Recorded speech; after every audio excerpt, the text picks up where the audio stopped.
de ce peuple et du milieu de païens. Oyoki, catholique bazaba païen, bazaba faux chrétien. Et na catholique ezali boye. Soki sanga bondeli pona yo, ozu réponse té. Na hôpital ozu réponse té. Na ba tradi pratique ozu ba ko recommander babi, okende ko kuta même na féticheur. On comprend, protestant, eza église nzambe té.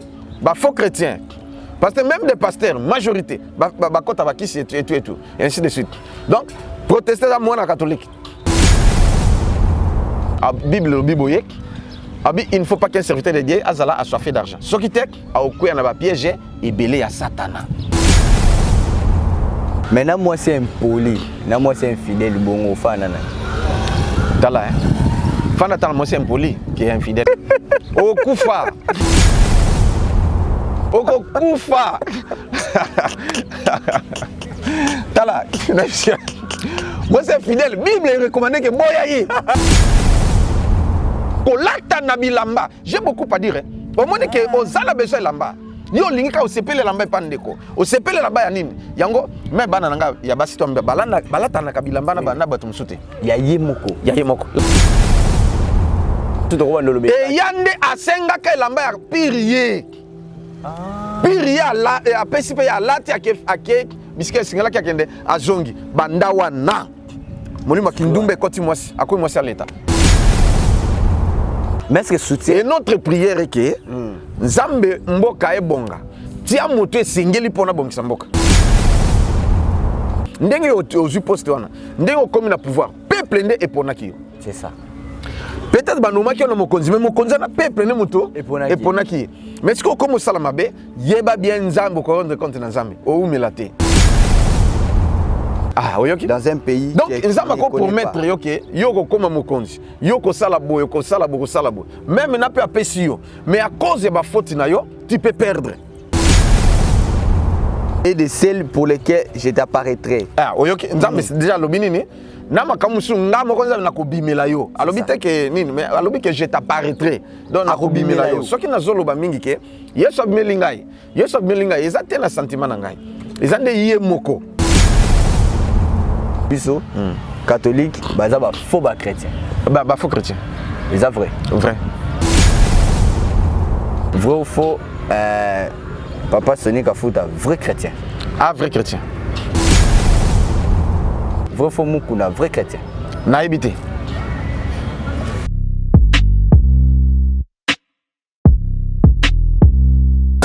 Yahweh. Tambusanga nanzela ya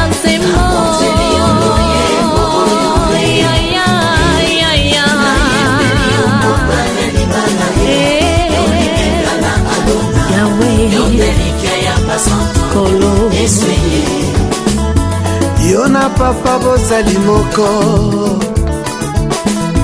salete yona ngai tokoma moko nazala mukanda yokoma makomi na luyembo nanga bato basuwa bomo nga biloko yo nde mungwa yopesanga saveur yo osiyanga rivière papa inondenga aikoni yo moto papa pelisanga ozamai neve na pusa papa sulajenga mwana mpate aleluya nzambe na pomo spécial Sunga orphelin. To soutenir orphelinat vida. Nakata orphelinat vida bolingonde vandi. Ndenge okanisi baye bazotelengana. Nzamba pambola yo. Orphelinat vida nzambe atieli sonae awa. Eloko nyonso oza nango. Yaka contacter orphelinat vida. Misolo na yo okabola yango na banani. Orphelinat vida. Esika bazozwa bana baza orphelin. Botana nzambe shalom bisika nsobizwa mibino awa nazali na orphelinat vida nayaki na bapashiko mpona kotala penza si réellement si makambo toyokaka mama Emily Seth Mainga existaka mais quand on est venu on a trouvé que c'est vrai surtout ça la bolam livre souvenir et fongama même après la mort même après le retour à Christ il y a misana biso et témoigner biso liboso na nzambe bien aimé total ONG vida organiser activité $1 pour nos orphelins. Orphelinat Vida eza train ezolokota ba orphelin botie essence pour ekoma la destination. Nzambe na lola mona bina pambola bina vraiment azongisa ya ebele vraiment na oyo nyonso bosalaki lelo toyesu na lisolo mosusu kosenga na bino ke tozweli bana esika ya monene tozweli bana esika ya kitoko tozofutela yango chaque mois bana na biso fo balia bana na biso fo bakende classe bana na biso fo balata bana na biso fo baza propre nasepelaka na donner oyo bango bayoka mbongo na nzambe et puis basalaka nzambe asengi parce que eza eloko nzambe asengi nga nayebisaki nzambe tu m'as donné cette vision mais je ne vais pas travailler toute seule. Boza loka ba provision était tout autour de moi. Nayango soki olingi osunga benga biso na plus 1 64 75 33 43 10 topé bengi biso na plus 243 97 666 66 04.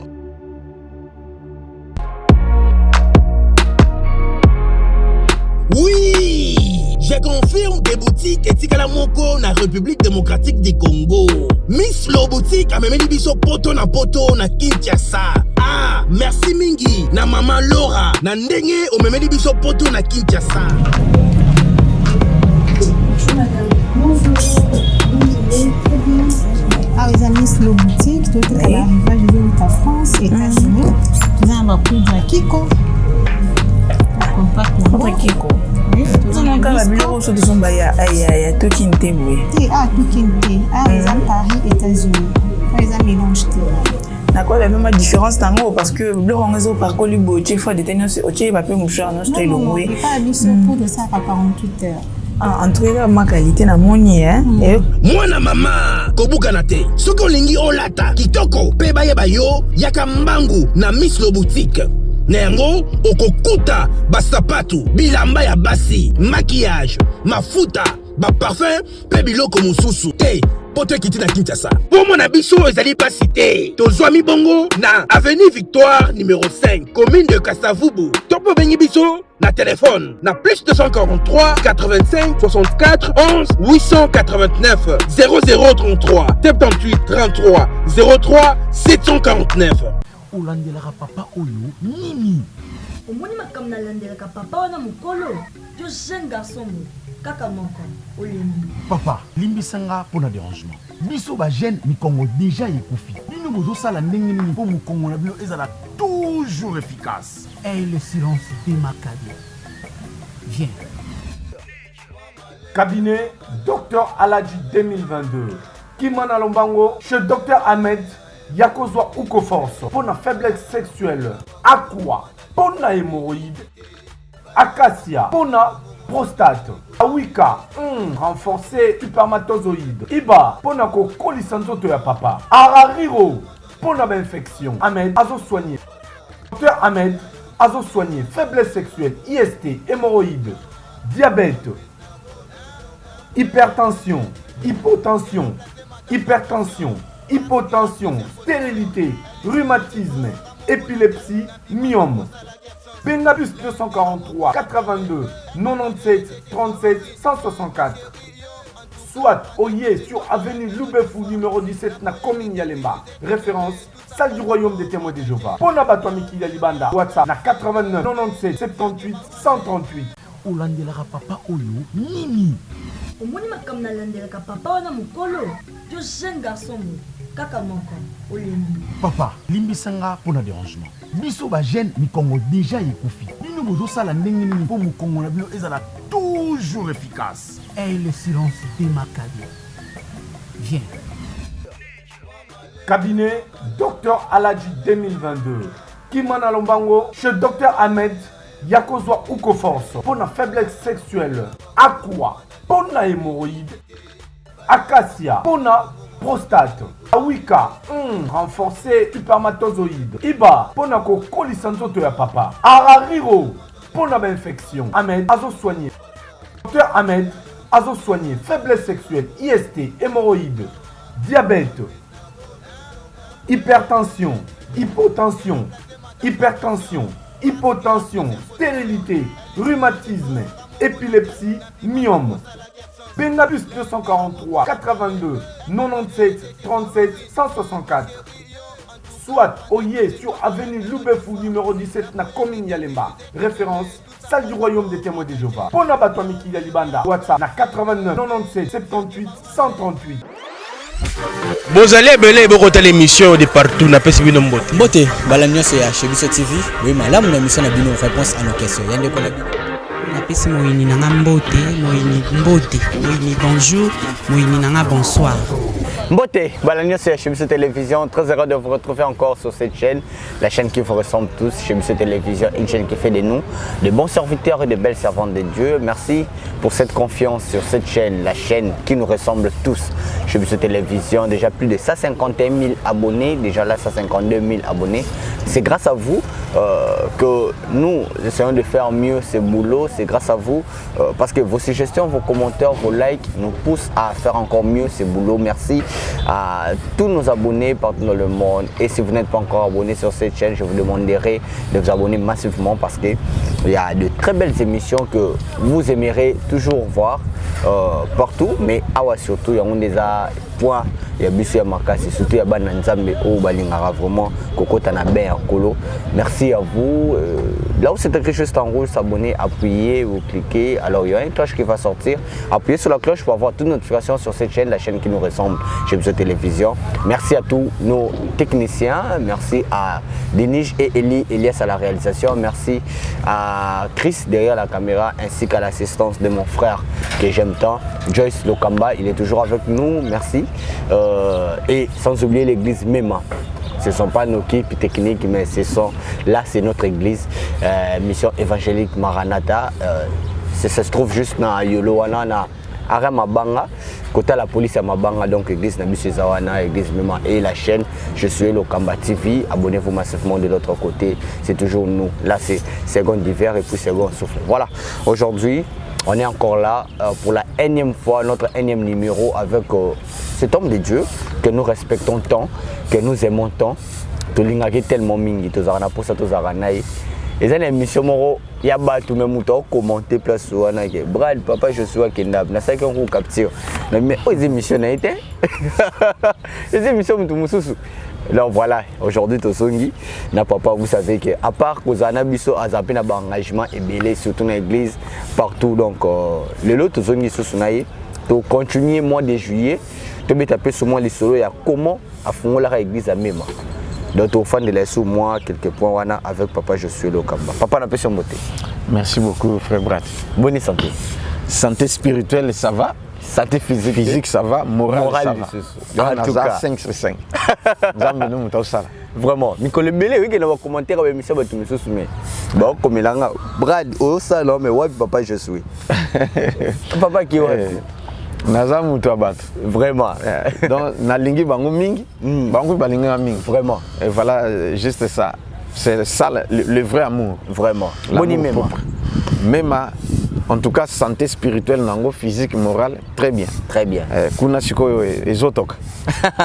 Donc danger. Kuna deux fois. C'est ça dans le mois de juillet, tu vas continuer en haut. Bah tu vas commenter, bah oui Brad. Denis les sakala azara bien azara makiolate. Donc yo ben dimeka bongo ne papa dimaki po akutana nango. Bon, nakolo banine. Moi je dis que la vérité, vie actuelle n'a habité. C'est ça. Mais du moins on a lobaki wana, c'est vrai. Voilà c'est ça. Bon, ça fait longtemps banda wana beaucoup de sauté, na IBP li sauté. Voilà, bien que à longa pe na venir Wizele akoma na matete, na pe na koma kuna te na IBP. OK. Voilà, juste ça. Mais du moins on a lobaki eza vrai, eza vérité. So tindela ke so munyango aoye bangaki mono na pesa pona ye boy so ki azana une bonne mémoire pe ba archive et surtout les archives so ki ezali aobimisango la ki s'appelle bato bomona ndenga na zalaka na époque wana. Très bien. Alors papa to monaki na ba image ba pasteur ba kine pour ba sambe la FARDC na stade et tout autre ba bengo ba il y avait papa Kakenza, il y avait ba Walo, il y avait papa général évêque Soni Kafuta. Mais depuis moi quand parce que ndenge général Soni Kafuta zalaki mais to mona pe ba tum sonde ba zalaki te ba entre autres ba Dodo Kamba ba na c'est-à-dire et comment on dit wenge il y a des camps. Bon. Donc on a encore bazalaki ba misusu ba ko ozate mais au moins tout monde ba misusu bazaki wana pona ko prier pona nini este. Bon, ce qui kolobaki deka na loba non. Et ça isusu décanté. C'est l'évêque général de Dokamba Mutazo Kamba, l'église de réveil. Il y a voilà. RC quoi. Voilà, c'est ça. Général au Kambangote, il y a ça démissionnant déjà. Oiseau Kamba, c'est l'évêque de Dokamba. Mais ce qui a mon intérêt, c'est qu'il y a un empêchement.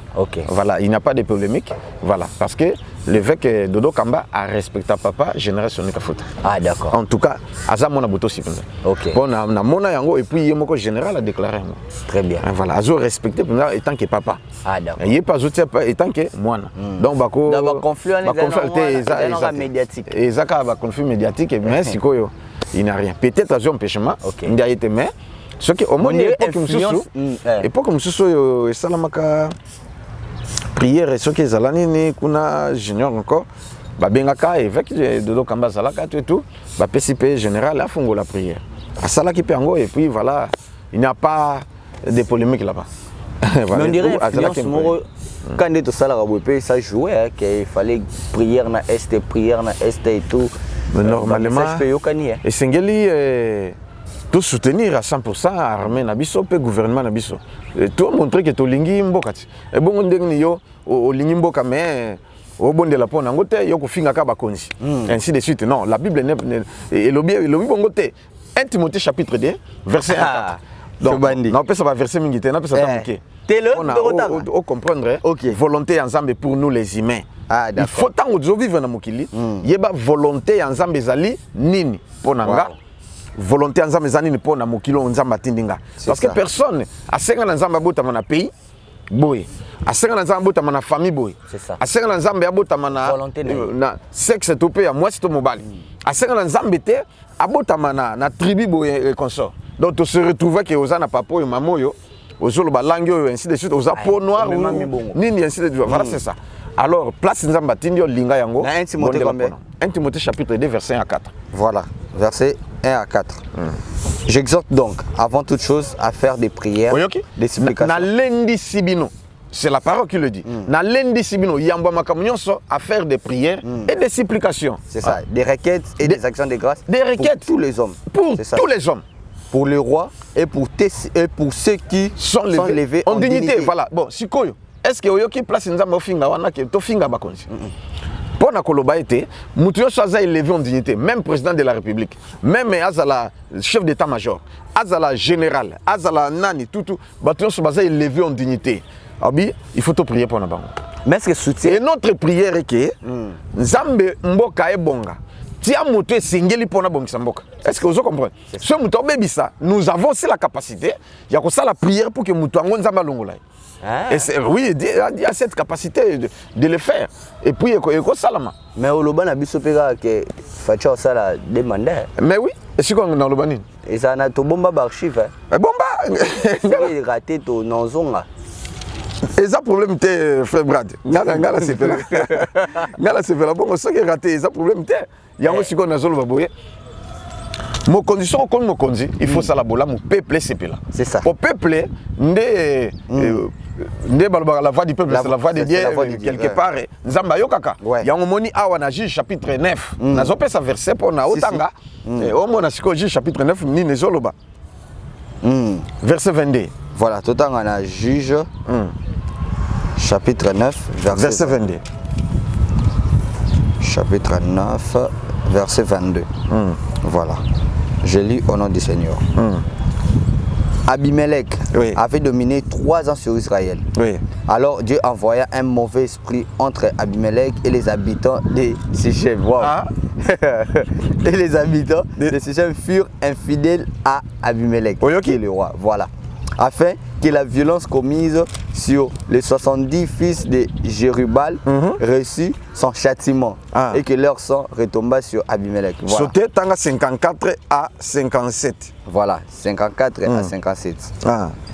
Banda na 53, pardon. Ok. Ah bah il y a 53. Alors une femme lança sur la tête d'Abimelech un morceau de meule de moulin et lui brisa le crâne.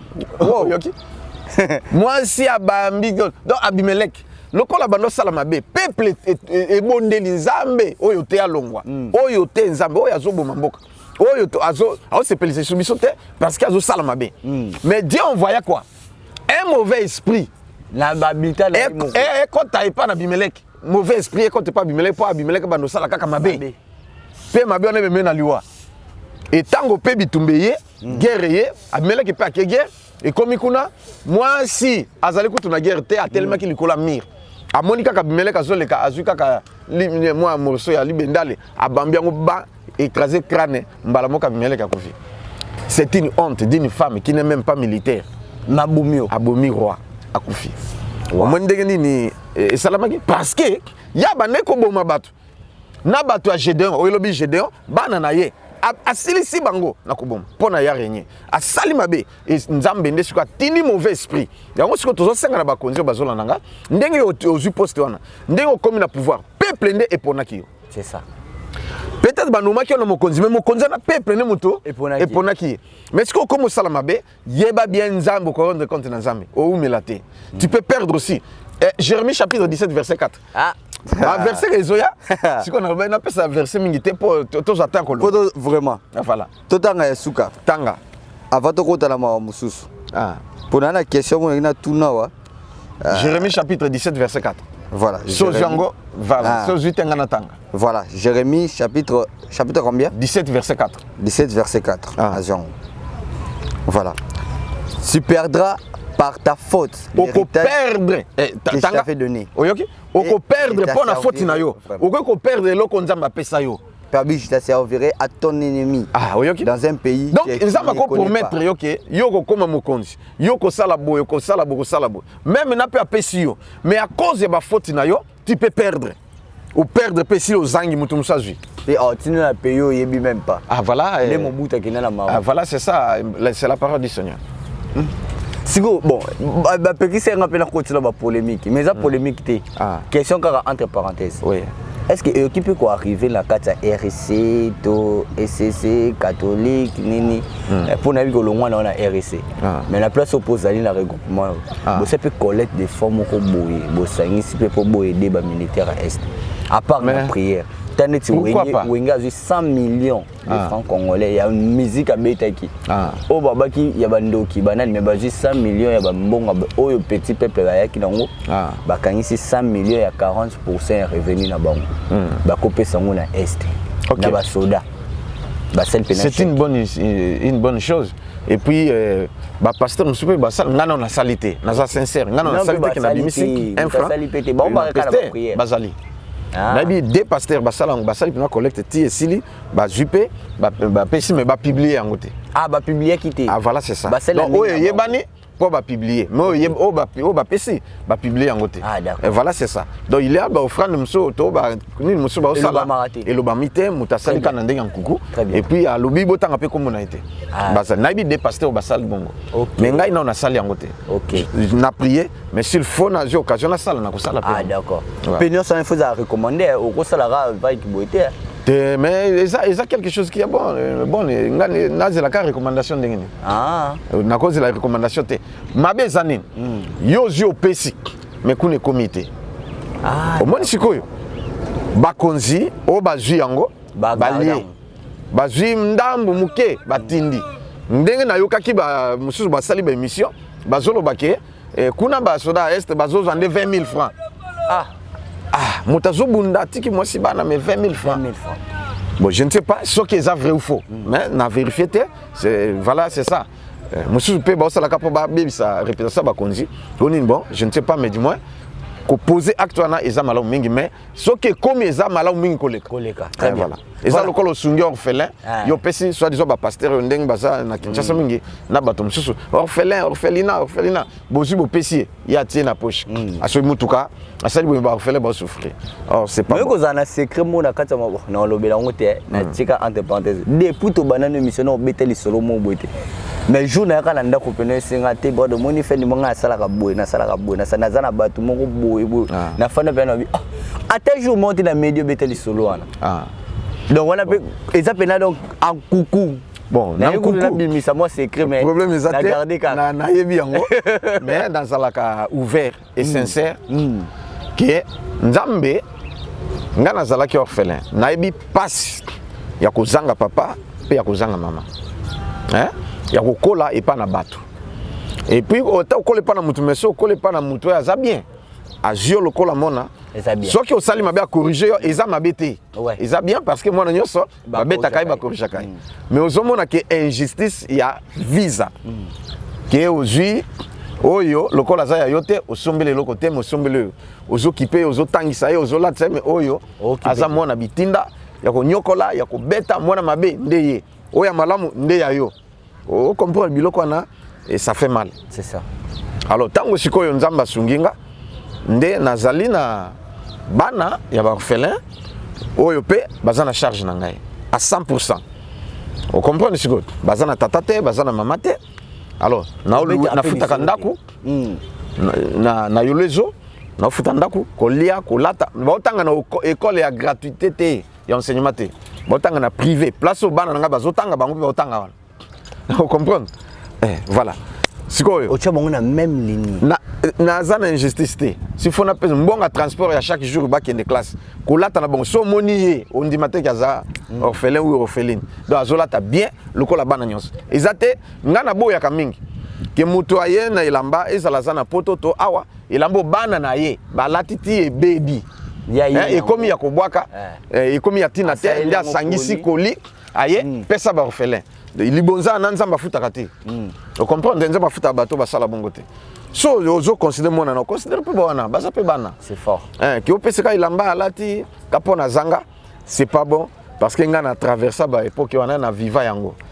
donc comment akolate la main bien pour na humilité ozala donc ba yeba position na ote bon position na nga ba ko yeba te pour na milela te gloire à Dieu moto aza à cœur nanga OK moto mususu to azo fréquenter nga to pas na ndako to nini to nda oyeba to moto mususu papa atuni papa ozana ba orphelin na oui nazana ba orphelin donc atuni na ndenge na ye ozana ba oui nazana ba orphelin ufuta ndako ngo combien na unafuta ko temps papa tika na futa ta moi nzamba pambolo papa zoyo osomela banga ta sukali to muni oui il faut ça la bango provision netibo couleur ya ndako to tiaki année passée et c'est net beba na pesi batil bango couleur bien peinture bien na kati libanda tutu baza na écran nini plasma na décodeur na bango lobi kutu ba papa nini abonnement sili ma bozo bakeso ba abonnement batie batala ba novelas na bango batala bazala bien sikoyo voilà batanga ba condition bien balia bien bazala bien ce qui passe il faut na église to kende ba tu place ce que za na mutuka biso nyonso na bana na bango tout pas matawana toke tina ndako ainsi de suite voilà c'est ça waouh donc il faut être comme ça voilà merci beaucoup wana zaina entre parenthèses nangena toucher ka papa mo muke tout son asiko na tout banano avant to kina tout ça na mois de juillet pour ba retraite pour les autres les 19 avant to koma wana to kina siko na ouverture ya même même bandaka ndenge nini historique ya même vraiment Brad yo kundola ka ba question moko pona lobaka makambo esengeli na bomba na lobaka te mais na lobaka même apena donc e utaka wapi frère Brad voilà même eza église ensemble eza église ya Jésus na loba église ensemble nga nazali un simple moto nzamba tie pona ayeba ko guider bateau. Voilà, c'est ça. Actes chapitre 26, verset 16 à 18. Même un peu, ils ont la verset dans la 4. Et Actes chapitre 26, verset 16 à 18. 16 à 18, voilà. Je lis au nom du Seigneur. Mais lève-toi tellement et tiens-toi sur tes pieds, car je te suis apparu pour t'établir ministre et témoin des choses que tu as vues et de celles pour lesquelles mais lève-toi et tiens-toi sur tes pieds, car je te suis apparu pour t'établir ministre et témoin des choses que tu as vues.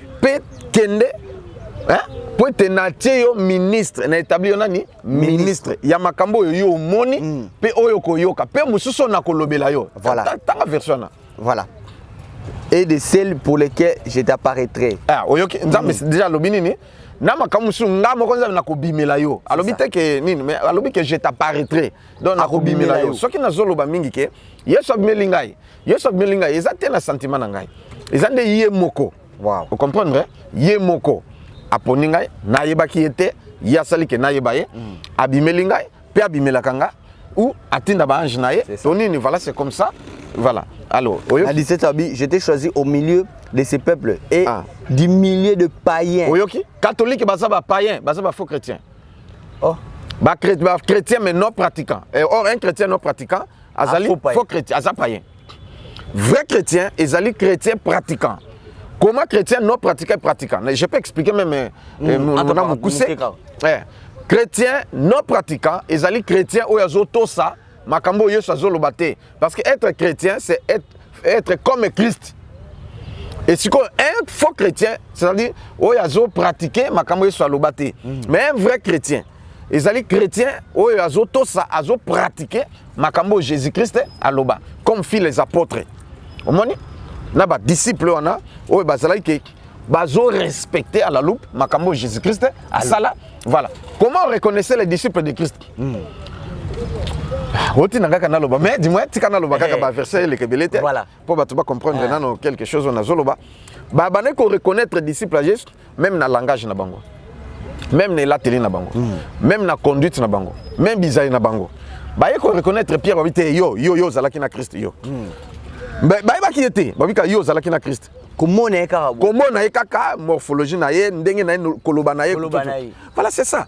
Mais aujourd'hui boulou yek pasteur, au batté au moteur pasteur, au batté aux évangélistes, aux chrétiens ou chrétiennes, non. Moutounion sur ça là, on a des chrétiens non pratiquants. Le roi pasteur non pratiquant. Kasina zolo bat. Pokuna, Mela Masanga, ils ont autorisé Kindumba, ils ont autorisé Kotonga, ils ont autorisé Kiekota Tangda Kanganga. Yebana biso secret moko. Et na catholique ezali boye. Soki sanga bondeli pona yo, aux réponse té. Na hôpital aux réponse té.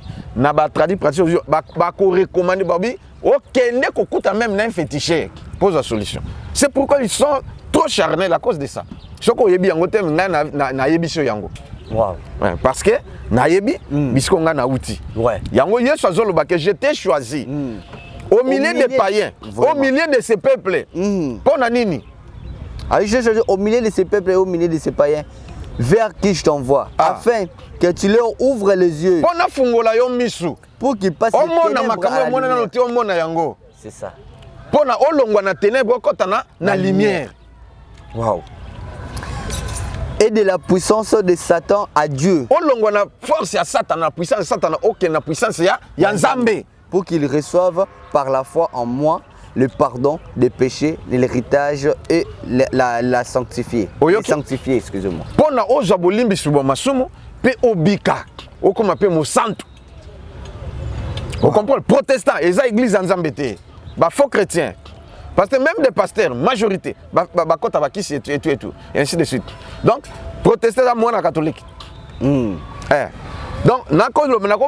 l'église awa. RSC. Voilà, pour na lobake. Mais na tu lobake, RSC.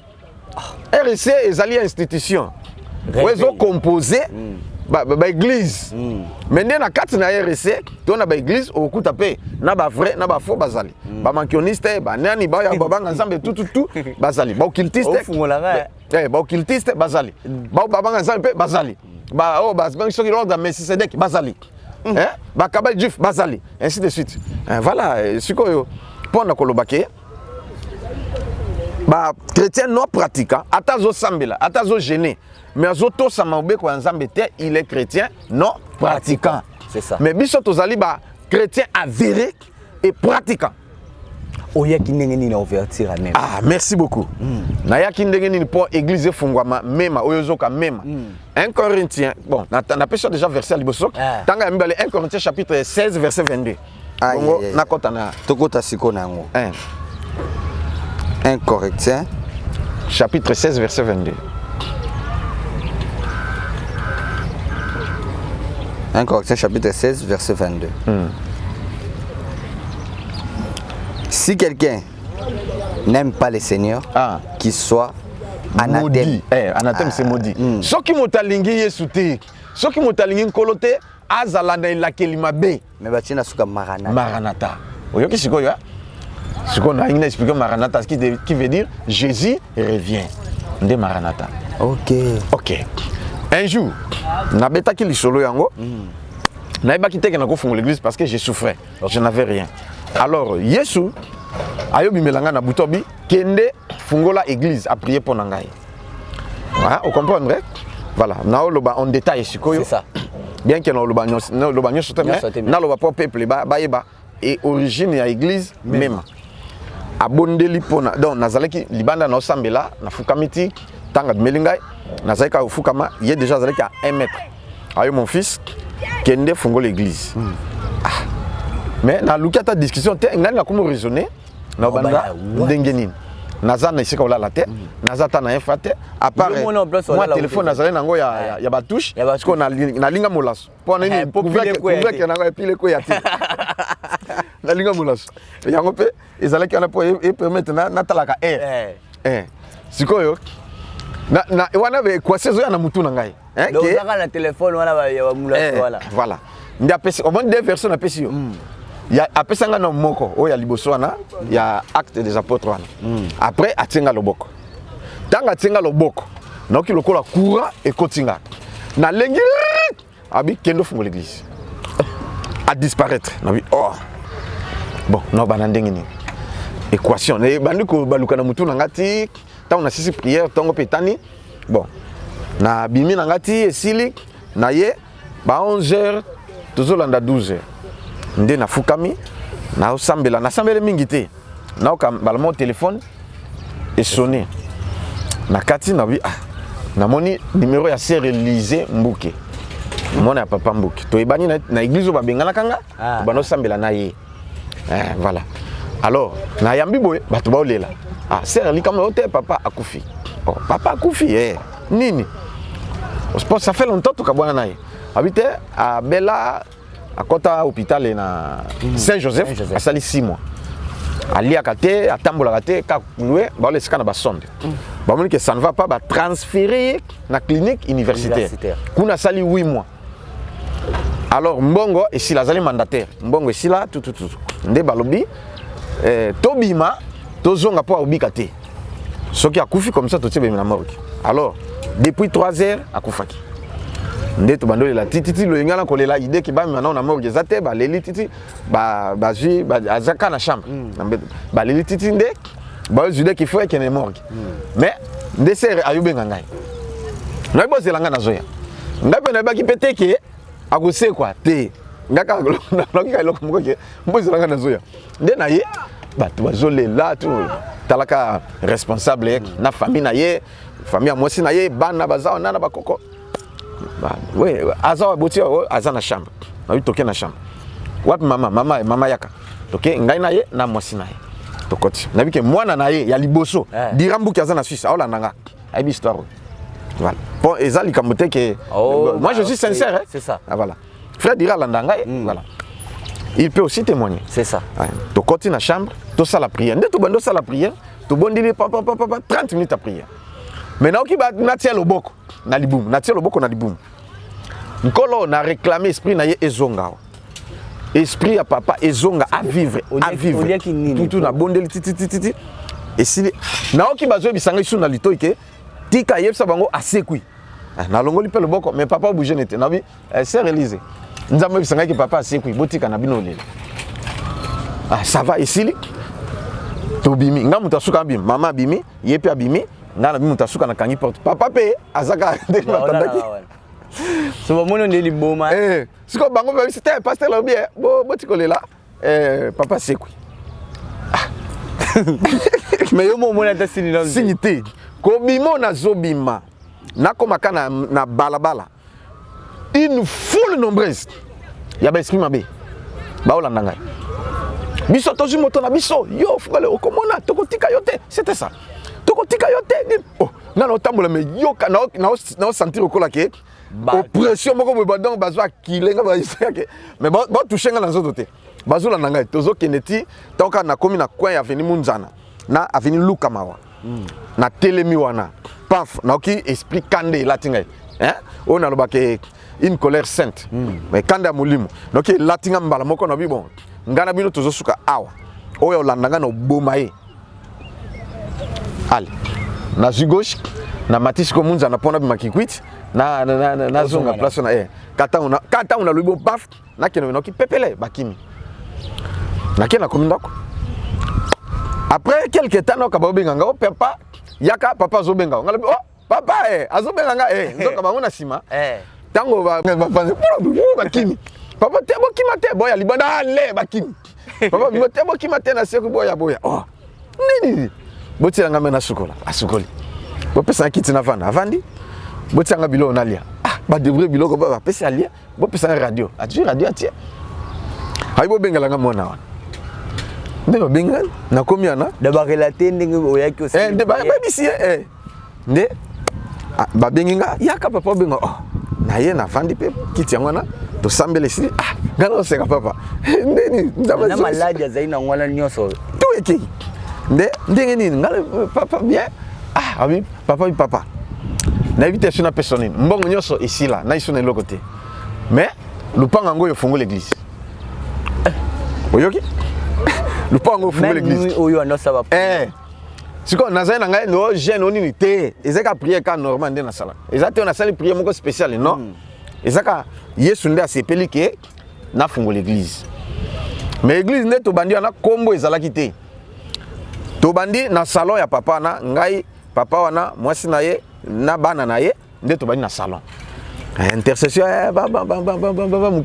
muke bato bazoya bato bazo guérison bazobika olala wapi ngai do wana sikoyo pas ba frère Francis bon akoma pasteur lelo hein na avenue Kalengo numéro 12 OK na Mumbele voilà na pesa référence mais exact na komola là et pas ba Francis bazé na studio moko ndenga na Francis abenginga abi papa yaka tola la kanayo parce que za mwana onga na encadré na yambisi tout et puis lelo comme appelé pasteur a fongo l'église vraiment aza un grand pasteur lelo nde to komola la nayo alors nde tozo kene muke évangélisation nini tout bato batondi plein na salon to kangisi mbongo après to bimi sikoyo selonga tant to koti retraite pour na to bima libanda tant to koti retraite pour to bima libanda pour place to lukai place weti to zwa place ya libanda tende to yoko zwa ipana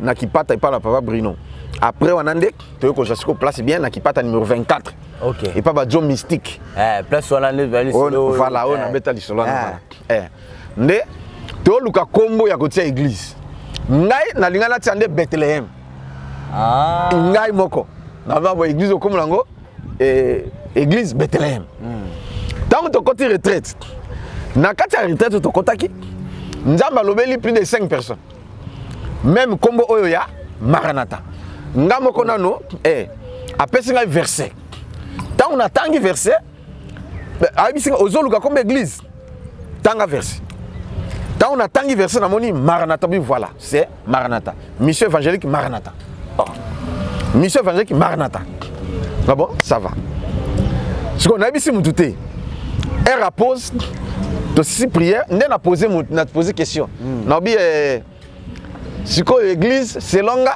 na nga toti à église comme nango Bethlehem mais na mo lokola Bethlehem et simbate nzamba lobeli nga eloko moko bon nani nzamba lobeli pour na propos ya kombo église na mo muto moka to musa mais papa nde to sambela wa na okyo Jésus revient OK o pe o te nga to sambela na oki Maranatha bongo o te nga na oki ba bisangai na neti na vision bobi église comme nango Maranatha ngabi Jésus revient Maranatha ezaka eloko moko ngai pe na ebisi pe bango ngai pe nzamba lobeli ngai tala verset yango yo Maranatha qui veut dire Jésus revient yango te otia mission évangélique Maranatha comme ndenge Yesu alobaki na ngai yango pe nde bandaki voilà historique ya mema nde yango wana alors tango to bandi bato bazoseka biso po lupango ebandeli na komimisa mai tofuta $20 par mois nde tozwaki wana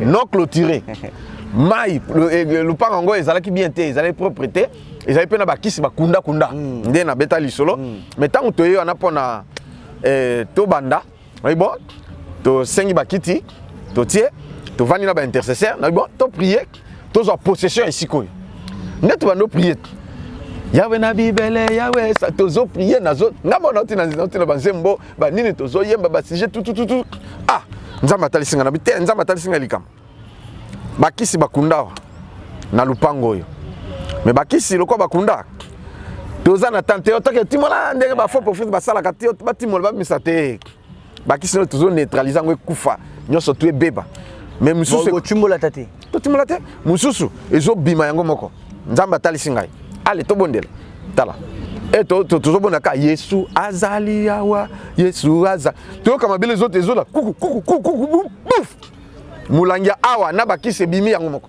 na mabele bakunda mutatimolite etika histoire kuku mabele zote ezosala kuku qui se bimi yango ah na botala bato banga aussi mangalo babanga te na kombo na Jésus sale na petit frère ki bwaka ngona moi kala moko ezekana moi mali moko elekana sima lupango ale ki bwaka kuna bake ba bwaki ale sili nde awalinga tumba weloboko vimba wana awana frère Joshé wana ezalaki mususu wana ezalaki mususu wana ezalaki mususu non pas poser belle la histoire voilà c'est comme ça que même et bandaki alors tant to bandi eloko bachite eloko te kaka bongo polele do samela comme na so na question ba inzulukable oui ba inzulukable pona maputa wala maputa na donc ba soki ba tralala soki ba inzulukable ben inzulukable ça moins cher na maputa nyoso moins cher ouais ne pas na sala ke to zipa côté et voilà c'est comme ça qu'on a commencé ngamo ko na beta mbunda yomo mo beti mbunda nous mbongo to kangisaki to pese garantie à $200. Bon, Bosco Maboumou, mon salaki biso, yaza wa voisin, je me tasali pour négocier na mystique pour tous à place. Ay na kena quartier 1 na Njili, na sombe mo mbunda, nani na linga moko na zo beta mbunda, na zo modéré. C'est beau cher ezalaka. Et cher ezalaka kaka ya moi boso na mbunda kaka. Ah, mbunda ngwana e coste cher. Donc te mi boso la ngo beta. Na beti te sili so ndengina te Bible likolo mbunda. Voilà. Après moi mabaya to kena mbele ba service moi cher moka moi cher moka muke nde to bandi nango allez malembe bato base bale wasika bato ba aventurer moi ozana pena enchaîne bon on a comme la beauté ta ba aventurer ah en tout cas mutaleki kaka bongo ah mama na bana mike ba yebele mikolo ba sasuki quelques mikolo muke kaka akabe ah egiza bana mike mais tout ça que muke tango ka ba moni ah mutabiki ah mutaliboma paf abiki normal mutaye oh azena liboma abiki azungi normal bato bayebi na fula bato pe baye na famille pe baye oh mutazena cancer nini ser moko na vous comme on a zalé na cirrhose de foie lymphatique maman bobike na maman bobike chuté allez baye ne to boni pas abiki famille mobimba baye ah siko ba mikolo ba komiko ya ba responsable ba misiko pe sa confiance mais siko confiance c'est comme moi muke na olakisa na ba image nandinge ba chorale ya bana mike le ser Philomon vula bisika zali na soyo abala na prince yende mutabana diriger chorale bana mike et abeta pe mbunda yep seranga zali vraiment dynamique ouais donc abeta mbunda moi chorale bana mike banini mais bana ngol lelo yo ba musu ba koma ba ministre oh ben penzo ya ben lokamba évangéliste Benjamin berger si que yepe ayaka beta munda so moni na image na na vidéo ngomona ye na munda imuke bana nanga to sufuna bango ba histoire muke ti donc tozo kola na bango misu ah ba ki pe bilo muté ba pasteur non ya nango ba le ba trop faut la image en tout cas donc c'est là maintenant la force la racine voilà il y a même racine c'est Jésus-Christ et moko ko ça l'erreur té il m'est arrivé que na invité Motei hein OK ayaki linka kate ya ndebo ka en tout cas na zole kana mun bo sambela église vraiment yo nana message na ya ntente ya pona bana nzambe séminaire ngape na sepeli wa ça va ya ka uteya nzoka faux pasteur ngana habité na bondeli pe nzambe te na tuna nzambe non nzambe pa tiki ate asali ba service ye mono koneka bobanga nzambe je vois la crainte de Dieu dans cette église. Papa, comment on a église monene, mais il y a la crainte de Dieu ici.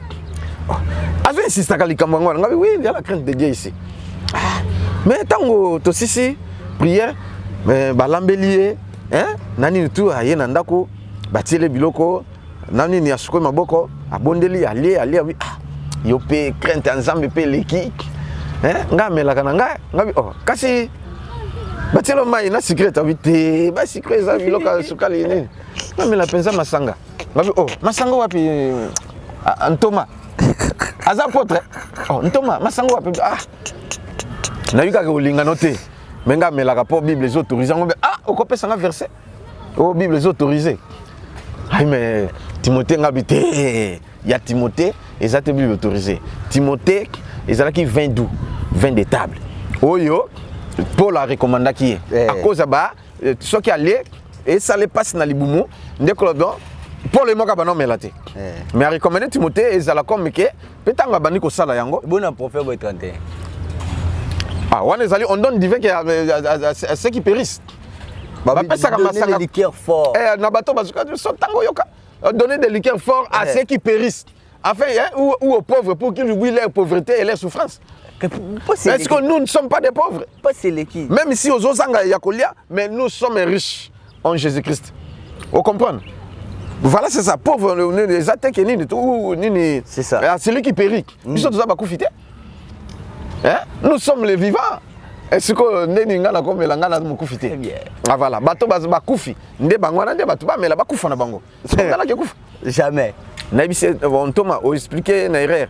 Tala boy soko melaka eza mabe makasi okosala boy or eza bien te tout OK tango esili ake nzoka ndenge azalaka na église azwaki quelques numéros ya ba sœur moko protocole sœur moko abengi sœur oui papa Ntoma ne abina za na place boy vraiment na lelio makasi oya tokutana olelinga makasi ndeni ote vraiment omoni kengai mwasi nanga tikala na mboko na uti. Et puis, yo vraiment dit na sepeli na yo apôtre. Mais si ko sepeli na ngai na nde hôtel, il faut to sur la bien. Yo fungo mate ndeni. C'est fungo mate. Abio, na fungo ndeni, abio. Mais ngala lelo fo bandaka na mona ke mutema na ngai betaki. Comme ça yé, na va na flat place boy. To kutana to développer ma solo. Abi osolina papa obité, ko bisa papa te yaza. Mais non moi quand on le bi aza boyazo banga nza mingi. Biso bana na ito banga penza mingi. Ayeko bisanga, moi na ayeko bisanga. Na numéro na yango ngabi oui, na conversation, na ba message atindi. Ya adresse ma comme surtout. Na bi aza ventrer ko kensote. Banda wana atike suko yate. Mais yaka acte ndenge salaki ke na kuna invité à côté. Asilisi la même nuit, Yesu milinga gangelanga na ndenge moko ke ya usakanate. Pourquoi obenga ki? Otuna kinga? Donc non on le battait. C'est mon église. Okoko pesa n'importe qui a été. Donc et ça l'a choqué ma casse. C'est que à partir de là voilà. Aux appels parmi bateau bolinga vraiment mi pe ko inviter bateau te na so moi na lekisi mutu. Nzambe bisinga na lekisai. Musali na ye. Au monde chiko. Donc actuellement depuis mai mais liboso na banaka peut-être oyebani topé au sengiote ya na lekisio. Mais en tout cas actuellement depuis même et bandi pena et petit lelo et boti pe misisa et fandi tout kombonini o pena et yape eteya na batam suto yebi boye obi pena non o pena teya pena donc o nzambe il y a faux des jours soloba mais o pena basé belé natanga bakombo atam mi baleka bon il y a Congo et ça y a Libanda bon le quoi basé belé si on attend Congo té si on attend Congo na hôtel vraiment volume bisimiki pasteur Jean-Baptiste na Finlande pasteur Oti na Canada pasteur Edi Yépé bon prophète David Ngoy na Belgique wana ya Libanda oui ya Libanda on otanga siko ya Libanda pasteur Freddy na Londres bon ils arrangent ne ba arabien pour aller pasteur Freddy na Londres prophète Richelieu moi na ngai voilà Oh, moi nanga ça na Londres, il faut te fungola l'église. Kasi on a lobité. Wana ko fungola. Wana na tanga na ya libanda na. OK, ba yeba te une église quoi. Bon, voilà. Bon, le col lobby, OK, ça va. Awa. Pasteur Ezé Katala. Hein? Natanga sikomote. Mususu. Natanga mususu. Bon, awa, na Lexa pena ba to mingi te. Omoni ko yebi ko Lexa bongo te. Voilà, neti na limité nani. Apôtre Roger Kumbu biskaza. Roger Kumbu. Te Roger Baka no to azo occasion ta côté epananga ninga na te epana meto yebani. Azana ni pote, az évangéliste. Kasi za évangéliste. Père spirituel ni. Te wani foto na yemo konan. Voilà. Mais ngai na yeto kuta n'est pas génération ni kafuta. Ah OK. Voilà, c'est ça. Nde yemta ça ya pistonné biso. Te général aya atende na nini cérémonie ba maman. Ah d'accord. Mais pour la kubenge penza na église boy, il faut tout mieux organiser pour na aya. Abo yate akoya. Yata ata boza 10. Voilà aza humble mingi. Ata boza 10 si bo invité akoya. Maintenant on a invité été à côté na culte normal neto. On a kola pesa te. Voilà, OK. Te na lobi boy, ezate na sambeli nzambe toni te. Wana na tia nzambe te ke nini no bike non invité te aya côté ya na église ya bana nzambe. Mais na nina ba mama ayaka. Je n'habite sur Josie, moi nanga Josie. Oui. Ba filma kana habite soki ba lekisa yango ou pas, je ne sais pas. Voilà. Nde yango eloko na kolo bango na bon. Voilà. Awa lisusu bazali peut-être na kobosana mais du moins mais na limité na atamoko na robenga te. Ndeti na pelo na ngamu na otanga okangi ye atandenge ni na koya te. Brad, yo quand tu as une polémique. On a otanga pour na biba faux. Bazé belé kaka limité te. Yo bino bomone ka limité. Mais on dirait limité ngaba. Batonye belé makala, selemba obumbu, ndili. Soki no bina tanga ba kongo bibi. Ba musumu to kufa. Yo kana beta na fungoli parenthèse. Prophète moko ya selemba. Akufa ndenge nini? Otuninga te. Poto banga ne makamboto. Bana nanga bangoyo. Ngala ko rendre visite na mon dimité mais na famille moko nzamba talisa kingai. Toketo sololi. Combien na sekiminga. Et puis otimola mabulu kokota na kati tutu ko bimisa ba nini akomisa pa nyoka awa abimisa nini tout voilà ligoro de to sete ba pratique ni za mabe c'est la magie mais la mete ça la marade mais c'est ça la manga na bité ngala ko justifier ngote ye moko ako justifier na bandiminaye na ba serviteur ba ko justifier voilà ngana na zolo ba ongai oli solo na ebilok oya pena boise lelo sambo lao voilà ameka besimba te tindinga kenda kotanda ko akufa présence de mema iliwa kasi zanga mutu na bomiete ezane molimo musantu parce que il y a une guerre entre le Saint-Esprit et l'esprit du diable. C'est ça. Il y a un esprit satanique, il y a un esprit saint. Alors les Simbagata ils sont opposés. C'est ça. Il faut éprimer. Comment les coups de Kiminga sous Ndokiwa Naebi comme nae mais toi avancer. Non, la combat pour nous bénir ça batté. Et puis il est mort pété. Moussa kota mai arenya kazol le capé kaba système na. Yekuna ba cercueil. Omona na squelette na kat. Na ba ni tout makambele raconte ngane paf tokuta na bi o baby. Abinga ngana na provoquer otenga bi o baby o salaire. Ndokuta nanga o baby. Tile lo akota mai. Aza. Akoma pina gaou. Lo que j'ai chuté.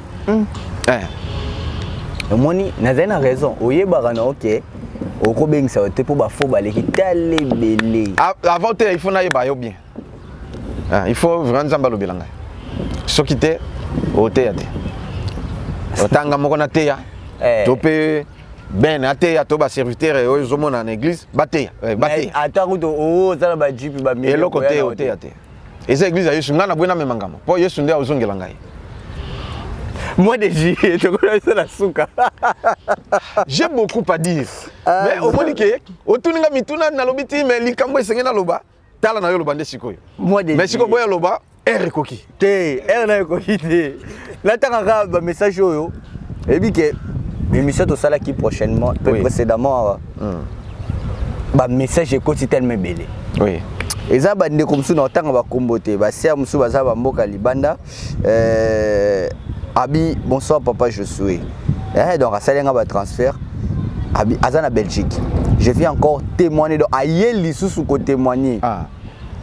Dieu des miracles.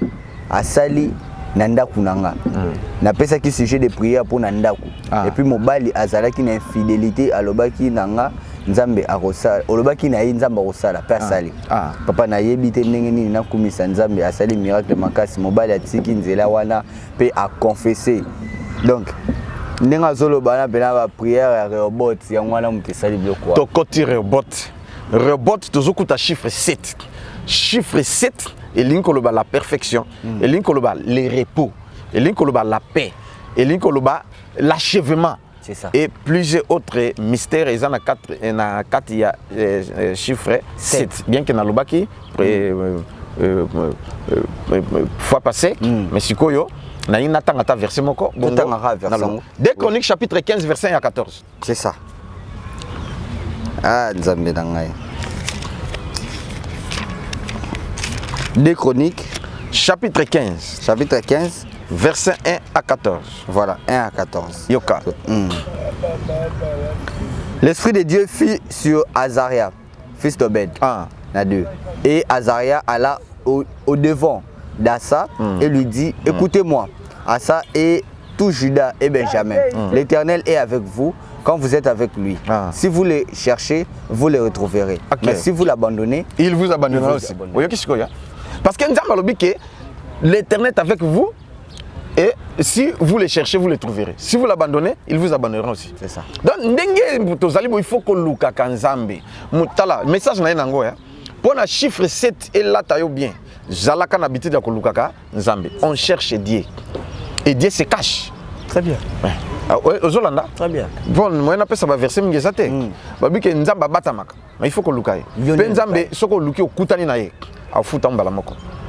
Oyoki. Tanga, tout continuons. Voilà. Pendant longtemps, il y eut pour Israël ni vrai Dieu. Ni vrai Dieu. Ni sacrificateur, ni enseignant, ni loi. Ni loi. Donc, et ça là qui t'a ébélé, ceux qui parlent ni vrai Dieu, ni sacrificateur, c'est-à-dire, Nzamba bien au bandau sambela zalaki souté. Bato comme ko sambela nzamba bikeko. Bien qu'il y avait un vrai Dieu, mais bato comme sambela bisambela sambela. C'est ça. Il net il est là. Bah vrai Dieu bah comme un vrai Dieu a sauté et comme kaka ba moto a soto programme nzambe oya comme prophète big prophète oya zali archbishop oya boy tout bato ba comme lukande bango ba remplacer et ba comme quoi adorer bato le ke ba adorer nzambe. C'est ça. Ni même un sacrificateur qui ont ni loi. Donc il y avait des sacrificateurs même aujourd'hui, il y a des pasteurs mais les vrais pasteurs qui prêchent la vérité basé sur Dieu. C'est ça. Ni loi, il y a la loi de Dieu, mais ni loi parce que les gens ne respectent pas la loi de Dieu. Ndé na lobaki ba vrai chrétien, ba faux chrétien. C'est ça. Ba chrétien o bazali ba non pratiquant. Ba non pratiquant, na biso ba to za ba pratiquant. Yo siko za wapi. Non pratiquant to pratiquant. Nga za pratiquant. Ah, pratiquant. Ba mona kaka, omoni. Ce ka ba moni o bodite, o ya mo Christ banga nzambe. Papa siko ngo changa. C'est que reflecter yango. Ngo lingo changa. Yo moko mitia. Amen. Amen. Continuez version. Voilà, la 4. Mais au sein de leur détresse, ils sont retournés à l'Éternel. Les dieux d'Israël. Oui. Ils l'ont cherché. Oui. Et ils l'ont trouvé. Ils l'ont trouvé. Oui, ok. Ndenge to kati mokano. Tozana moment fort. Oto lukanzambe pendant 7 jours. Tozoli à tête mais la maille. Ti na 18h ndeto fungi to lié. Vous comprenez? Tout luke longi na nzambe. Babi awa ba zongela kinzambe ba lukaye. Te nzambe asola zali. Tout lukaye. Ba bungisa nzambe asolo. Ah voilà. Ba commencer la bikeko. Ngai siko na ye na un vrai Dieu. Gloire à Dieu. Son nom c'est Jésus-Christ. Oui, c'est tout lukaye. Gloire à Dieu. Puis tout kutana na ye. Ba msupe na lobi te ke bino pe bozana faux Dieu. Non non non non. Boza pe na ye. Mais ba loi ya nzambe boto saki yango te. Voilà le temps favorable. To zongela mibeko ya nzambe. C'est ça. Continue. Voilà.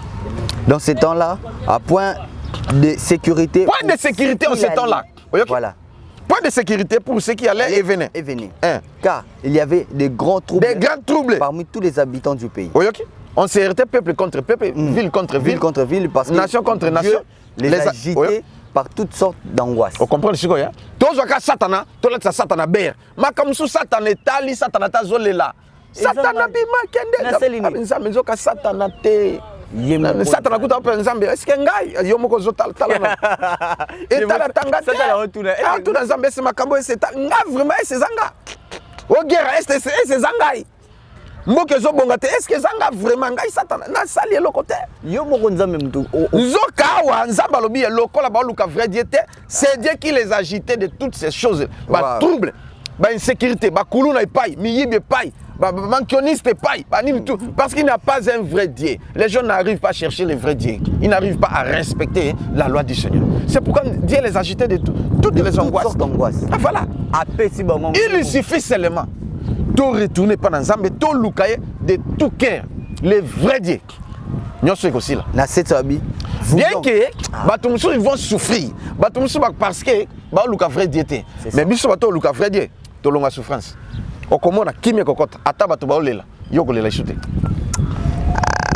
Vous donc, fortifiez-vous et laissez... Sauter mbalamoko, tanga kaka mbalamoko est 12 à 14. Ils prirent l'engagement de chercher l'Éternel, les dieux de leur père, de tout leur cœur.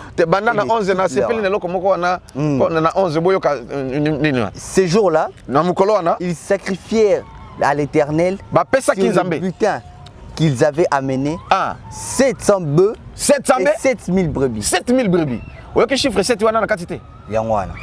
Ce qui n'a pas chiffre 7 est un mystère. Awa tomoni roi Asa. Na tout Israël. Bah lui to lukanzambe pour passer ici là. To lukanzambe pour chiffre à changement et ça la makati na biso. To lukanzambe pour to kota na perfection. To lukanzambe pour na to achever. Nini ba ambition na biso, ba projet na biso toke le tina suka. To lukanzambe, qu'est-ce qu'ils ont fait? Ils ont gêné, ils ont prié, ils ont donné leur offrande de chiffre 7. Vous voyez 700 et 7000 brebis. Après ça, chiffre 7. Mbalamoko zengamam akatimaka. Mbalamoko. Qui m'y écoute? Et quiconque ne cherchait pas l'Éternel, les dieux d'Israël devaient être mis à mort. Oui, ok. Tanga 14 points de clôturer pour signaler les gens qui ont Ils jugèrent fidélité. Ils jurèrent fidélité.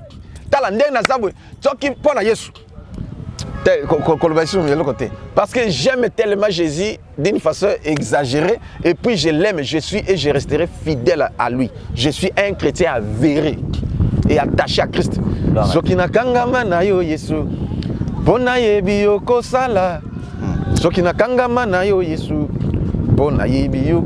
Je serai et je resterai fidèle à Christ. Mais vous beaucoup c'est la même. Le koso. Le koso ambongo, le koso a succès. On vient dans la zabo. Attends l'église nazata na 100 personnes à pamba na ko se contenter na bango. So inza mabikisi mutute na ko lo bape lo côté. So ki abikisi abikisi. So ki asali asali. Ba lingini ba mona bango batu ba mona baza danger. Au moins so lingi o mona ke ba oza danger.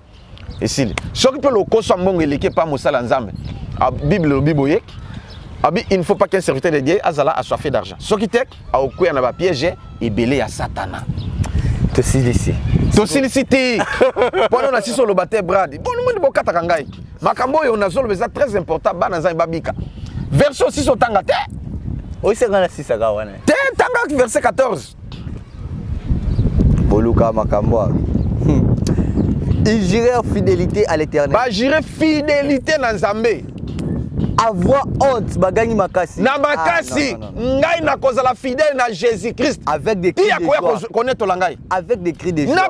Na sengo nani na ba cris de joie. Et au son de trompette. Ba betina nzenze. Et de corses. Non. Na ba piolo le betami. Babi tout Juda se réjouit de ces serments. Oui. Les serments wana. Car ils avaient juré de tout leur cœur. Ils avaient cherché l'Éternel de plein gré. De plein gré. Et ils avaient trouvé et l'Éternel leur donna du repos et de tous côtés. Et ils à gauche. Et à gauche, à droite. Repos, 10 000 à ma droite. Au moins, c'est quoi chiffre 7? Nous avons fait kimia maman. Papa, nous avons fait kimia. Frère, sœur, Ozole la Pamba. Kimia, nous avons fait ça. Son nom, c'est le prince de la paix. Le Ronabissa, Kimia, mobile infidèle. Azongi, Asengi Bolimbis. Ndenge moko pe, wana ndenge Zoloba, bon ndeko moko kasiao. Oyo, abala mosi à l'état. Siko sobali mosi à l'état. Mosi à l'état né. Na lo banini kasi. Mosi à Moutounios. Mosi à Moutounios. Mais ya bala etina alliance. Ndeko na souffri. Akangi mosi na kikos. Na mobali na voisin. Mosi akende wenze ndenge moko. Moi, c'est à l'état, bala. Baza na bana 5. Mi balé, ya yete. Bilongi andenge mususu. Morphologie andenge mususu. Imotela bia. Barizo ndenge mususu. Oyo azui ni tante na ngai, ni mama, ni yaya, ni leki. Oyo auti wapi? Mais na sepela kaka po azamona na ngai. Mais sœur aibi makam. Mais lelo, moi c'est abongoli motema. Asengi bolimbisi mo bala tomboka ki bia wa te makam bebi. Ti abi papa yakawa. Naye to sambeli mo bi na limbisi. So papa ninga mabete. Na limbisi, pas limbisi. Yo o kosa o kabola batute. Maintenant moi c'est impoli, na moi c'est infidèle bongo fana na. Tala Fana tala moi c'est impoli qui est infidèle. Au Koufa. Au Koufa. Tala. Moi c'est fidèle. Bible est recommandé que Boyayi. Ah, pardon. Il faut la monter manette à biso. Quand on paye à frère Royo, na boy na tanka frère André. Oh bala moi c'est l'état. Ah bala moi c'est l'état. Abi papa na yebakate, so ki na yebaka. Gouvernement national. Donc on bet abima na soda. Abima na nene chauffeur. Ya nini. Ya remorque et ne ba Congo. Kwa kende lufu kuna. Donc c'est là la chose. Il y a plein de les gars qui trace. Atika bilembo. Moi c'est l'état. Esprit pété. Papa n'a eu repos. Papa Sikobi a eu repos. Vous comprenez? Sert à Bongoli Mutema à l'eli pour Sakufa. To bonde la délivrance obi moli mo ne bimie. Nzoka yango na zolo kolata na bilamba. J'ai beaucoup à dire. Au moins que ozala besoin lamba. Yo lingika osepele lamba pandeko. Osepele lamba ya nini? Yango me bana nanga ya basi to balata na kabilamba na bana bato musute. Ya yemoko. Ya yemoko. Lata ya yemoko. Ateza de lata ka ya. Lata ya yo. Koke sombe pas ko pas voisinité et pas té. Ou au kabelier et fala ayo senga toyo zana ngome ayo senga yo opesi alati na sima komekate so opesi et qui libela même mes filles et mes jeunes garçons ba biango eza condition so que opesi ndenge ki ona et qui libela pesa no ba numéro pour tom su to ko ndolo be et yande asenga ka lamba ya pirier pirier la et apesi pe ya lati ake biske singala ki akende azongi bandawa na Molima kindumbe koti mwasi akoi mwasi aleta nzoka zala bongote. OK. Vous comprenez? Molima ne bimi affaire melobi pe bimi zonge pas na Sylvie. Tu connais? Te na lobi Sylvie ayote Sylvie apesa ke yelamba. Molima be. C'est-à-dire na yo defe lamba ko zonge ale. Et zongi na miluma be. Oh là. Ah, voilà pona kolobake. Nzamba zali pe nzamba peso solution. Moi na biso oyo eza moyen ya repos. Pe repos tozo repos éternel. Chiffre 7 mutu nyonso en tout cas ba requête batinda. Poto ko tinda requête tala. Bo misatu bo tinda ka lelo émission. Te fe ko ta lelo. Ba to bazo po shito mandaki makam. Ba ko ta requête peu ce que zana offrande chiffre 7 sika. Chiffre 7. Oh zana moi numéro chiffre 7. Ce qui topé $7. To $17, to $27, $70. Chiffre 7 et au fond de routine là, chiffre 7 ezala. Somme $7 mouké, ata $70, ata $57. Donc $7, 7000 ezala. 7000 hein, donc c'est-à-dire chiffre 7 ezala. Vous comprenez ndé tout tangi version. C'est ça. Ba chiffre 7 ezala qui na kati. Numéro de téléphone papa. Plus 243 89 91 91 055. Plus 243 89 91 91 055. C'est ça. Yami Balezali. Plus 243 9 98 17 18 54. Plus 243 9 98 17 18 54. Yasuka, on a privé. Ils ont la privé, mais na Pesiango. Plus 243 421 241 0 0 0 3 Nasuka. Plus 243 421 241 0 0 0 3 à la fin. Voilà. Soko bengi aussi papa et c'est pour zungate tika message ça là ba répondre makamutu aux pour ça dans so ça l'offrande to di komela ka papa to bengi comme to peso combo et continue to ça peut un problème à achat parcelle voilà de comment quoi contribuer qui attinda aux États-Unis na abina bomba combo na yena montant vraiment nzamba pambola yo ezali bonza moko ya bien to tiango déjà na compte nzamba pambola yo bon continuer parce que tous ça pour ça to somba place à bien ya munene et ça na comme on a été Oh, église ya Yesu eza kombo na ngate kaka kombo ndeko mbeni mema et okene pe mema poto bimisi déjà F90 hein mikanda église Josa ba réclamer na une kuna na ba réclamer na bibo na oya na statut na règlement de l'intérieur tala tokolande église kuna makamisi tuvana tosilisi mutuka Joyce akoyana ye nini menda kuwana biso tokotala ngo tozali akasita musumba ma yoko momona mikanda no salama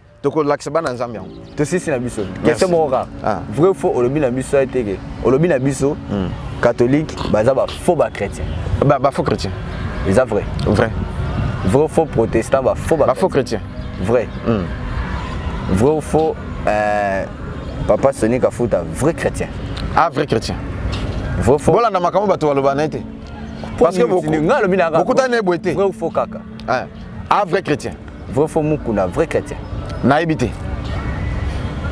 Ça n'est fini pour aujourd'hui, on était là avec mon papa que j'aime tant. Papa Alteinde, malgré polémique, mais il nous a enseigné. Moi j'aime ça. Il y a beaucoup de repos. Au Balandaka émission, j'aime toujours être avec vous, papa. Je suis béni quand je suis avec vous. Le but tu n'as pas papa si épouse me l'a recoute à l'ali là bas qui beau la moussa papa te. La bête tout pour. Ce n'a comment elle bossa porte na simbango kaka. Donc et belé ba bisanga tu sais à qui au fan d'arana wana, tu sais qui il est. Moi je profite de ça. La ngolo banango pena boé en face. Merci d'être toujours avec nous, de nous enseigner, de nous édifier. Ça n'est fini pour aujourd'hui. On était là avec l'homme des dieux, l'évangéliste et le frère, les prophètes. Je suis Lokamba Koun de l'église Mission Évangélique Maranatha. Il nous a expliqué d'où est venu le nom de Maranatha, d'où est venue l'église Maranatha. Et on a parlé sur les repos. Donc, avoir le repos éternel, contribuer sur les chiffres 7. Envoyez vos requêtes. Dieu sera au rendez-vous na Katia retraite autokota durant 7 jours. Ça n'est fini pour aujourd'hui. Merci à tous mes partenaires. Vous êtes ici, ma maman Émilie Maïnga Seti, la Fondation Vida. Merci à tout le monde au Bolingara Bisso. De cœur, je suis toujours avec vous. Merci papa Tossi Sinabiso. Na bonde pour la batute. Prière pour Tossi ça. Ndeko soza na mai, zwa mai. Zona huile na yo d'olive zwa yango osimba. Soki po boy yango problème ezate, sala kaneto simba maboko na ngai na sambe. Nzambe na bomoy onkolo nanga oza wapi nzambe nakobelela yo tata nzambe nzambe yamba ngai mwana papa na bana tala biso banso biso ba oyo Yesu au nom de Jésus miracle s'opérer onction ya nzambe elata mafuta wana elata pe mayona au nom de Jésus-Christ miracle s'opérer car l'onction brise les jougs dès que toucher les autres na yo pe ko kota les autres na yo ozwa guérison miracle na mai na mafuta wana denke osimbi loboko nanga possible place ozobela guérison ekota malade disparaître makambo na yo nyonso ya mikanda ya musala ya promotion ya mbongo ya libala yamba solution na kombo na Jésus Christ. Amen. Amen. Voilà. Merci beaucoup, ça n'est fini pour aujourd'hui. On se retrouve prochainement pour un nouveau numéro. Au revoir. Spécial Sunga orphelin. De soutenir orphelinat Vida. Nakata orphelinat Vida. Bolingonde Vandi. Ndenge okanisi baye bazo telengana. Nzamba pambola yo. Orphelinat Vida. Nzamba atieli sonae awa. Eloko nyonso za nango. Yaka contacter orphelinat Vida. Misolo na yo okabola ngona banani. Orphelinat Vida. Esika bazo zo bana baza orphelin. Botala nzambe shalom biskanso bizwa mibino awa nazali na orphelinat Vida na yaki na papa Chico pour na kotala penza si réellement si makambo to yoka mama Émilie Seti Maïnga existaka. Mais quand on est venu, on a trouvé que c'est vrai. Surtout ça la bolam livre souvenir et fondement. Même après la mort, même après le retour à Christ, il y a misana biso et témoigner biso liboso na nzambe. Bien aimé, total ONG Vida a organisé activité $1 pour nos orphelins. Orphelinat Vida eza train ezolokota ba orphelin botie essence pour ekoma la destination. Nzambe na lola mona bina pambola bina vraiment azongisa ya ebele. Vraiment na ko nyuso bosalaki. Lelo to yisu na lisolo mosusu kosenga na bino ke tozweli bana esika ya monene. Tozweli bana esika ya kitoko. Tozofutela yango chaque mois bana na biso fo balia. Bana na biso fo bakende classe, bana na biso fo balata, bana na biso fo baza propre. nasepelaka na donneur oyo bango bayoka mbongo na nzambe et puis basalaka o nzambe asengi parce que eza eloko nzambe asengi nga nayebisaki nzambe tu m'as donné cette vision mais je ne vais pas travailler toute seule bozala lokola baprovision atie tout autour de moi na yango soki olingi osunga benga biso na plus 1 64 75 33 43 10 topé bengi biso na plus 243 97 666 66 04